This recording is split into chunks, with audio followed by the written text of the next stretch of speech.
do, y'all? This your girl, Star J Craziness, and I'm coming to you, and you with another Word on the Street segment. Make sure you like, comment, subscribe, and share this video. So, Tamika done came out and spilled some more beans on this who took the money shindig, okay? Rocky, LaTocha, and come on, mama, she was in on it, allegedly. Okay, I'm pulling my candy card. Allegedly. So, when they was doing the press for the TV show that they have with the ladies, SWV, they went to V103, they went to This Nation, they went to some other platforms, and they also stopped by Access Atlanta. And when I tell you, Tamika, she was rare form. She was pouring all the tea in the cup, swirling it around, got my lemon on the side, and she done served it up. I said, well, I be down. So y'all check out what she got to say and let me know your thoughts in the comment section below, honey. People not getting along. I feel like this, the show, like we said, kicked off with a bang. A major storyline for this season is the issues that you're having with your fourth group member, LaTocha, your sister, Tamika. And really the issues that were, I guess, a result of the conversation that you were actually trying to have with your mom and your sister. It was supposed to be a really coming together moment because you and your sister hadn't spoken. Right. And so that kind of blew up and escalated. In that moment, going back to that, was it a moment where you were just like, you know what, I just got to say this, I got to get it off my chest? Or did you even think about it? Like, did it just come out? Girl, before I even went to film, I was in a car and I said, okay, I'm going to put on my imaginary What Would Jesus Do bracelet. And during the filming, I kept looking down at my arm like, okay, what would Jesus do? And then I started rocking. And it's like I was looking at my arm, also the thing slipped off my arm. The imaginary thing slipped off. And when I felt attacked, it was just lies. Like when I walked in, my sister she did not want to work that out. I walked into, you think you're better than everybody else. You don't know how to treat people. It was like, and I'm saying, like, this is our first conversation. Yeah. And you doing this in front of the cameras?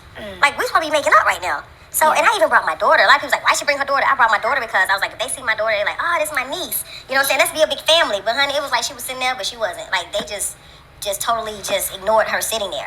So I just felt like I was being beaten up on. And it was just lies. And I was like, okay, I know how to shut you up with the truth. And it just came out. It wasn't planned. It was something that I had forgiven her for. Something that I had swept under the rug, but because I felt so attacked, and I had to. That was my defense mechanism, and I just had to. And it just came out. And for those who don't know, it's a lot of layers to it. I'll try to give a brief overview of kind of what's going on. Candy, you did a great job of kind of breaking it down on speak on it. But I believe was it your mom who found out about Sound Exchange? Yes. Okay, so years ago, Tiny's mom found out about Sound Exchange, which is kind of like a union that gives artists... Similar to a union, I don't know, it might be a union, but for artists. So basically, whereas a lot of songwriter unions collect royalties for us as songwriters, you know how always people hear like airplay royalties, only the songwriters get paid. Right. So when Sound Exchange started in the early 2000s, they basically collected a performance royalty for artists from, songs playing on the radio. And performance, like if you sing your song, the performance royalty. You get paid for that. Yeah. So a lot of us, it's a lot of people who still don't know about Sound Exchange, and they have collected royalties. So by the time we found out about it, they had already collected some money. So it was a nice piece of change that each person was supposed to receive, I guess. I didn't know about it either. Like Tiny's mom signed me up. Tiny's mom signed all of us up. That's what I was going to ask you. So she signed all of you up. So Candy and Tiny, you guys got your checks. Tamika, you were not receiving a check. It was like a couple of years later, and she called. She's like, baby, Tiny just got a nice little check, baby. Did you get your check, baby? I said, what check? She said, baby, the check I signed you up a few years ago. I said, I haven't seen a check. Yeah. So I didn't know. So she's like, I'm going to get on the phone. Let me find out where your money. So once she did her investigation, it was like my address had been changed. She put my address in. At the time, I was living in New York. So she put my New York, it was changed to my mom and my sister's address. My sister was living with my mom at the time. Okay.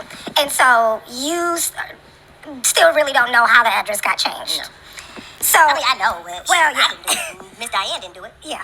And so allegedly, according to you, Tamika, the checks were going. I'm pulling a Candy. Allegedly. Allegedly, you got me here. Yeah. She got on the phone with the guy who basically at the time was running, I guess, that department, and he basically gave her the address where her checks had been going, and he also told her these checks are being cashed. So she was like, being cashed? And then she wanted to see the checks, and They sent the copies of the checks. On the back of the check was a fake handwriting that said my name and my sister's husband's name. It was cash in his account. Wow. So I like endorsed. Endorsed. Back then, I don't know if they can still do it now. Yeah. But 9 years ago, you could do that. So yeah, a lot of people, I mean, I guess that helps to explain. I know a lot of people was like, how could somebody get your check? Or how could you not know you had a check home? I didn't know I had one either. It just came out of the blue. Same call she got. I got two from Diane, like, oh, did you get your check? And I was like, oh, yeah, you know. I didn't know it was coming either. So it can happen, like for people who question how. So it can happen. Yeah, because I'm And then you say that there was like a fake email. Yeah, see, when we do business, this is deep. when we do business, it's times where we have to send over not fax over, but scan like our passports or so we have on emails all of our information, our social security, all of us are privy to that. And one of the items that was used was my passport.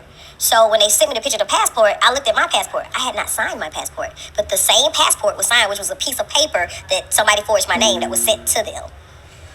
To be me. And then and they went as far as putting Tamika Scott something at Gmail and they were communicating with them through a fake Tamika Scott Gmail account.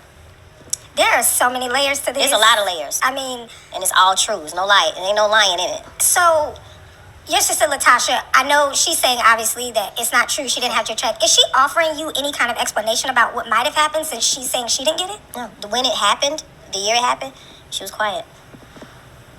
She was saying that. She was saying looking crazy. And my mom was mad at me. Yeah. And I do want to go back to that because I think things exploded obviously during the scene, and of course your mom said to cut the cameras. When the cameras went off, what happened? I left. I was like, I'm not staying here for this.